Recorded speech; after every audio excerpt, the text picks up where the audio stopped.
প্রথমে দেখে নেব আজকের বিশেষ গুরুত্বপূর্ণ সংবাদ শিরোনাম। হলো না শেষ রক্ষা, থানায় যেতেই হলো মানুষ ভূঁইয়াকে। 3 ঘন্টা পর যা প্রতিক্রিয়া শুরু কানাঘুষো। শুনলাম বাজারের লোক ধর্মঘট করছে, তার মানে সরকারকে চ্যালেঞ্জ করছে, সতর্ক বার্তা দিলীপের। পুরনিয়োগ দুর্নীতিতে বড় মোড়, সুজিত বসু ও ছেলের বিরুদ্ধে ইডির চার্জশিটে কি অভিযোগ। বারুনিয়ার তার কেটে গিয়েছে, মমতাকে বেনজির আক্রমণ দিলীপের। আদানির হাসপাতালে 1000 বেড গরিবদের জন্য। সবচেয়ে বড় প্রশ্নটি হলো দরিদ্র কাদের বলা হবে। বেঁচে ফিরবে না আমেরিকা, হুঙ্কার দিয়ে মার্কিন ঘাঁটি গুড়িয়ে দিল ইরান। কৌরব বংশ ধ্বংস করে তবেই ছাড়বেন, কুণালকে নিয়ে বিস্ফোরক দিলীপ ঘোষ। অস্ট্রেলিয়ার মাটিতে মোদির গর্জন, ভারত ও অস্ট্রেলিয়া এখন একে অপরের সবচেয়ে বড় আস্থার নাম। শুভেন্দু অধিকারীর ঘোষণার 48 ঘন্টার মধ্যেই কাজ। সূর্যাপুরে গেলেন বারুইপুর পুলিশ সুপার, বাড়ল গ্রেপ্তারির সংখ্যা। এক একটা চাকরি বিক্রি হয়েছে 6 লক্ষ টাকায়। সুজিত বসুর হাতেই এসেছে 20 কোটি। পুরো দুর্নীতি মামলায় সাপ্লিমেন্টারি চার্জশিট ইডির। একটা চিঠি মমতাকে কুরিয়ার করবেন ঋতব্রত। 12 বছর পুরনো 91 পাতার সেই চিঠি আজ কেন উঠল সেই কথা। অভিষেক বন্দ্যোপাধ্যায়ের ডিজে মন্তব্য মামলায় এবার বিজেপি বিধায়ককে তলব। ভবানী ভবনে এসে বিস্ফোরক অভিযোগ নেতার। যেন আস্ত নদী, মুষলধারে বৃষ্টিতে জলমগ্ন দিল্লি এনআরসি। রেড অ্যালার্ট জারি, আইএমডির ব্যাপক জঞ্জাল। 39,000 কোটি টাকার ডিফেন্স প্রোগ্রাম, যার সামনে বাকি সব কিছুই ফিকে লাগতে পারে। রাফাল তেজসের থেকেও কি বেশি বিপজ্জনক। দলের দৈনন্দিন খরচ চালানোর মতো টাকা তুলতে পারবে তৃণমূল। স্পেশাল অফিসারের সাম্মানিক 1.25 লক্ষ গুনতে হবে কালীঘাট তৃণমূলকে। প্রিয় দর্শক, এবার আসছে বিস্তারিত খবরে। তার আগে ভিডিওটিতে একটি লাইক দিয়ে চ্যানেলটিকে সাবস্ক্রাইব করুন, যাতে পরবর্তী গুরুত্বপূর্ণ খবর পোস্ট করার সাথে সাথেই আপনার কাছে পৌঁছে যায়। সেচ দপ্তরে চাকরি পাইয়ে দেওয়ার নাম করে কয়েক লক্ষ টাকা আত্মসাতের অভিযোগে দায়ের তার বিরুদ্ধে। এবার সেই মামলার তদন্তে বৃহস্পতিবার সবং থানায় হাজির হলেন রাজ্যের প্রাক্তন মন্ত্রী মানস রঞ্জন ভূঁইয়া। আদালতের নির্দেশ মেনে বেলা প্রায় 11:30 নাগাদ তিনি থানায় পৌঁছান। সেখানে টানা প্রায় 3 ঘন্টা ধরে তাকে জিজ্ঞাসাবাদ করেন তদন্তকারী আধিকারিকরা। পুলিশ সূত্রে জানা গিয়েছে, সেচ দপ্তরে চাকরি দেওয়ার প্রতিশ্রুতি দিয়ে কয়েক লক্ষ টাকা নেওয়ার অভিযোগ সবং থানায় একটি লিখিত অভিযোগ দায়ের হয়। সেই অভিযোগের ভিত্তিতে তদন্ত শুরু করে পুলিশ। তদন্তের স্বার্থে প্রাক্তন মন্ত্রীকে একাধিকবার নোটিশ পাঠানো হলেও তিনি প্রথম 2বার থানায় হাজির হননি বলে পুলিশ সূত্রে দাবি। পরবর্তীতে ওই নোটিশকে চ্যালেঞ্জ করে তিনি কলকাতা হাইকোর্টের দ্বারস্থ হন। আদালত তদন্তে সহযোগিতা করার নির্দেশ দেওয়ার পর বৃহস্পতিবার সবং থানায় হাজিরা দেন তিনি। জিজ্ঞাসাবাদের সময় অভিযোগ সংক্রান্ত একাধিক বিষয়ে তার বক্তব্য নথিভুক্ত করা হয় বলে পুলিশ সূত্রে খবর। প্রায় 3 ঘন্টার জিজ্ঞাসাবাদ শেষে থানা থেকে বেরিয়ে সংবাদ মাধ্যমের মুখোমুখি হলেও কোনো মন্তব্য করতে চাননি মানস রঞ্জন ভূঁইয়া। অভিযোগ তদন্ত কিংবা আদালতের নির্দেশ কোনো বিষয়ে সাংবাদিকদের প্রশ্নের উত্তর দেননি তিনি। নীরব থেকেই থানার এলাকা ছেড়ে চলে যান প্রাক্তন মন্ত্রী। এই ঘটনাকে ঘিরে রাজনৈতিক মহলে জোর চর্চা শুরু হয়েছে।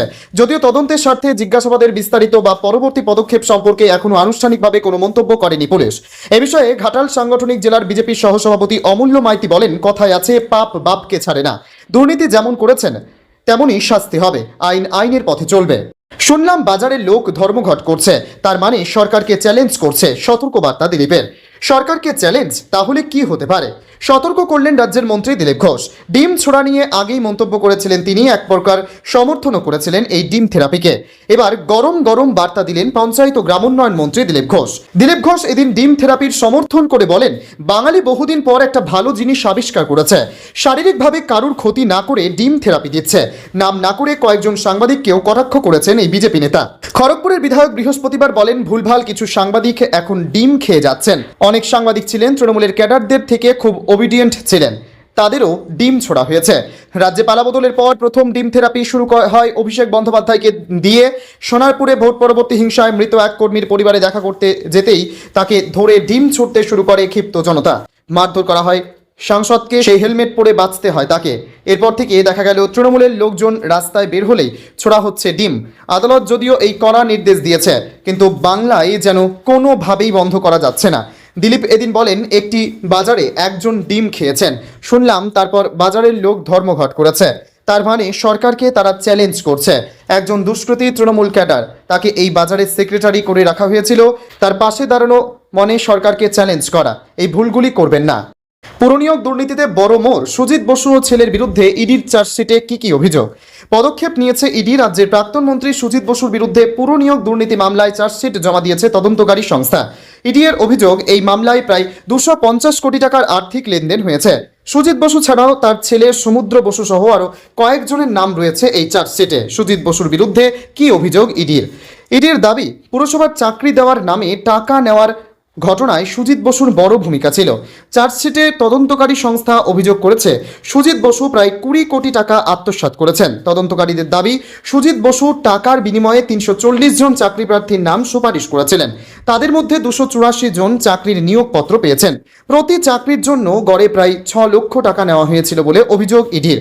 এই মামলায় শুধু সুজিত বসু নন, তার ছেলে সমুদ্র বসু, দুটি বেসরকারি সংস্থা এবং পুর নগরোন্নয়ন দপ্তরের অধীনে ডিরেক্টরেট অফ লোকাল বডিজের প্রাক্তন অধিকর্তা জ্যোতিষ্মান চট্টোপাধ্যায়কেও অভিযুক্ত করা হয়েছে। ইডি এর অভিযোগ, জ্যোতিষ্মান চট্টোপাধ্যায় তার সরকারি পদ ব্যবহার করে এই দুর্নীতিতে সাহায্য করেছিলেন এবং আর্থিক সুবিধাও পেয়েছিলেন। কিভাবে সামনে আসে পুরনিয়োগ দুর্নীতির বিষয়টি? শিক্ষাক্ষেত্রে নিয়োগ দুর্নীতির তদন্ত করতে গিয়েই পুরসভাগুলির চাকরি সংক্রান্ত অনিয়মের খোঁজ পান ইডি আধিকারিকরা। তদন্তের সময় সল্টলেক এবং হুগলিতে অয়নশীলের বাড়িতে তল্লাশি চালানো হয়। সেখান থেকে পুরসভায় নিয়োগ সংক্রান্ত একাধিক গুরুত্বপূর্ণ নথি উদ্ধার হয় বলে দাবি ইডির। তদন্তে জানা যায়, অয়নশীলের সংস্থা পুরসভাগুলির নিয়োগ পরীক্ষায় কাজের সঙ্গে যুক্ত ছিল। পরীক্ষার প্রশ্ন তৈরি থেকে শুরু করে ওএমআর শিট তৈরির দায়িত্ব ওই সংস্থার ছিল বলে অভিযোগ। তল্লাশির সময় চাকরির সুপারিশ সংক্রান্ত কিছু নথিও পাওয়া যায়। সেই নথিতে এসবি লেখা কিছু কাগজ উদ্ধার হয়েছিল বলে জানিয়েছে তদন্তকারী সংস্থা। দক্ষিণ দমদম পুরসভার নিয়োগ নিয়েও উঠেছে প্রশ্ন। তদন্ত এগোতে গিয়ে দক্ষিণ দমদম পুরসভার নিয়োগ প্রক্রিয়াতেও অনিয়মের অভিযোগ সামনে আসে। সেই সময় ওই পুরসভার উপপুরপ্রধান ছিলেন সুজিত বসু। এই ঘটনায় ইডি এর পাশাপাশি সিবিআইও তদন্ত শুরু করে। পুরসভার তৎকালীন চেয়ারম্যান থেকে শুরু করে বেশ কয়েকজন কর্মীকে জিজ্ঞাসাবাদ করা হয়। ইডির দাবি, সুজিত বসুর সুপারিশ করা 40 জনের নথি তদন্তকারীদের হাতে এসেছে। এছাড়াও তারা ঘনিষ্ঠ নিতাই দত্তের বয়ান থেকেও চাকরি দেওয়ার নামে টাকা লেনদেনের তথ্য পাওয়া গিয়েছে বলে দাবি করা হয়েছে। সুজিত ও তার ছেলের আর্থিক লেনদেন নিয়েও তদন্তের সময় সুজিত বসু এবং তার পরিবারের সদস্যদেরও জিজ্ঞাসাবাদ করা হয়। ইডির অভিযোগ, তল্লাশিতে কয়েকটি নির্মাণ সংস্থা এবং সুজিত বসুর ছেলের ধাবা ও রেস্তোরাঁর কিছু আর্থিক লেনদেন সন্দেহজনক বলে মনে হয়েছে। তদন্তকারীদের দাবি, কোভিডের সময় ওই রেস্তোরাঁ ব্যবসায় কোটি কোটি টাকার লেনদেন হয়েছিল। সেই টাকার উৎস নিয়ে সুজিত বসু ও তার ছেলে সন্তোষজনক উত্তর দিতে পারেননি বলে অভিযোগ ইডির। এরপর নির্বাচনের ফল প্রকাশের পর 11 মে সিজিও কমপ্লেক্সে দীর্ঘ জিজ্ঞাসাবাদের পর সুজিত বসুকে গ্রেপ্তার করা হয়। এর আগে এই মামলায় অয়নশীলের বিরুদ্ধে চার্জশিট জমা দিয়েছিল ইডি। এবার সুজিত বসু সহ অন্য অভিযুক্তদের বিরুদ্ধে প্রায় 12,500 পাতার নথি আদালতে জমা দিয়েছে তদন্তকারী সংস্থা। মাননীয়ার তার কেটে গিয়েছে, মমতাকে বেনজির আক্রমণ দিলীপের। বুধবার তৃণমূলের কর্মসূচি ঘিরে ধুন্ধুমার পরিস্থিতি তৈরি হয়। তুমুল বিশৃঙ্খলার মাঝে মাইক হাতে পরিস্থিতি সামলাতে নামেন মমতা বন্দ্যোপাধ্যায়। সেই সময় আচমকা মেজাজ হারিয়ে এক দলীয় কর্মীর গালে চর মারতে দেখা যায় তৃণমূল নেত্রীকে। এবার এই নিয়ে তাকে বেনজির আক্রমণ শানালেন রাজ্যের মন্ত্রী দিলীপ ঘোষ। প্রাক্তন মুখ্যমন্ত্রী তার কেটে গিয়েছে বলে মন্তব্য করেন তিনি। মমতাকে নিশানা করে আর কি বললেন দিলীপ? মন্ত্রী বলেন, গতকাল মাননীয়া একজনকে চর মারলেন, ওনার তার কেটে গিয়েছে। এতদিন কয়েকটা তার কাটা ছিল, কাল দেখলাম সব কেটে গিয়েছে। ক্ষমতায় থেকে চোখ রাঙানো যায়, বিপরীতে থাকলে ধৈর্য ধরতে হয়, শুধু নাটক করলে হয় না। এরপর মমতাকে লড়াই করার কথা বলেন দিলীপ। তার কথায়, আমরা তো লড়াই করেছি, আপনিও করুন। আমাদের রাস্তায় আটকেছেন, গাড়ি ভেঙেছেন, মাইকে কিংবা ডিজেতে খেলা হবে গান বাজিয়েছেন, সেগুলো ভুলে গেলে চলবে না। এদিকে গতকাল তৃণমূলের কর্মসূচির সময় তুমুল বিশৃঙ্খলা হয়। বিজেপির বিরুদ্ধে মিছিলে বাধা দেওয়া, চোর চোর স্লোগান তোলা থেকে শুরু করে মাছ চোর গান বাজানোর অভিযোগ ওঠে। সে নিয়েও মুখ খুলেছেন দিলীপ। তিনি বলেন, আমাদের ছেলেরা কাল একটু গান টান বাজিয়েছে, নাচ টাচ করেছে, আমরা জিতেছি, একটু নাচবো না? তোমার বাড়ির বিছানায় গিয়ে তো নাচিনি, দরকার পড়লে সেটাও করব। গতকাল তৃণমূলের মিছিলে ধুন্ধুমার পরিস্থিতি তৈরি হওয়ার পর দলীয় কর্মীরা মমতা ও অভিষেকের সঙ্গে দেখা করতে যান। সেই সময় এলাকায় প্রচুর ভিড় হয়ে গেলে মাইক হাতে ভিড় নিয়ন্ত্রণ করতে নামেন তৃণমূল নেত্রী। বহু অসুস্থ কর্মীকে গাড়িতে করে হাসপাতালে নিয়ে যাওয়া হচ্ছিল। এর মাঝেই আচমকা মেজাজ হারাতে দেখা যায় মমতাকে। এক ব্যক্তির গালে সপাটে চড় মারেন তিনি। জানা যায়, ওই ব্যক্তি তৃণমূলেরই কর্মী। এবার এই ঘটনা নিতেই তাকে চাঁচা ছোলা আক্রমণ করলেন মন্ত্রী দিলীপ। আদানির হাসপাতালে 1000 বেড গরিবদের জন্য। সবচেয়ে বড় প্রশ্নটি হলো, দরিদ্র কাদের বলা হবে? নিউটাউনে আদানি গোষ্ঠীর 2000 শয্যার হাসপাতাল তৈরির ঘোষণা নিঃসন্দেহে রাজ্যের স্বাস্থ্য পরিকাঠামোর জন্য বড় খবর। মুখ্যমন্ত্রী জানিয়েছেন, হাসপাতালে 1000টি বেড দরিদ্র গরিবদের জন্য সংরক্ষিত থাকবে। ঘোষণাটি মানবিক এবং ইতিবাচক শোনালেও তার বাস্তব প্রয়োগ নিয়ে ইতিমধ্যেই একাধিক গুরুত্বপূর্ণ প্রশ্ন সামনে এসেছে। সবচেয়ে বড় প্রশ্নটি হলো, দরিদ্র কাদের বলা হবে? একজন রোগী কিভাবে প্রমাণ করবেন যে তিনি এই সংরক্ষিত পরিষেবার যোগ্য? শুধুমাত্র মুখের কথায়, নাকি কোনো সরকারি নথির ভিত্তিতে এই সুবিধা মিলবে? এখনো পর্যন্ত ওই বিষয়ে সরকার বা সংশ্লিষ্ট সংস্থার পক্ষ থেকে কোনো স্পষ্ট নির্দেশিকা সামনে আসেনি। ভারতের বিভিন্ন সরকারি স্বাস্থ্য প্রকল্পে সাধারণত আয়, সামাজিক অর্থনৈতিক অবস্থা কিংবা নির্দিষ্ট সরকারি কার্ডের ভিত্তিতে সুবিধাভোগী নির্বাচন করা হয়। যেমন আয়ুষ্মান ভারত, স্বাস্থ্যসাথী বা অন্যান্য কল্যাণমূলক প্রকল্পে নির্দিষ্ট যোগ্যতার শর্ত থাকে, কিন্তু এই হাসপাতালের ক্ষেত্রে সেই ধরনের কোনো মানদণ্ড থাকবে কিনা তা এখনও পরিষ্কার নয়।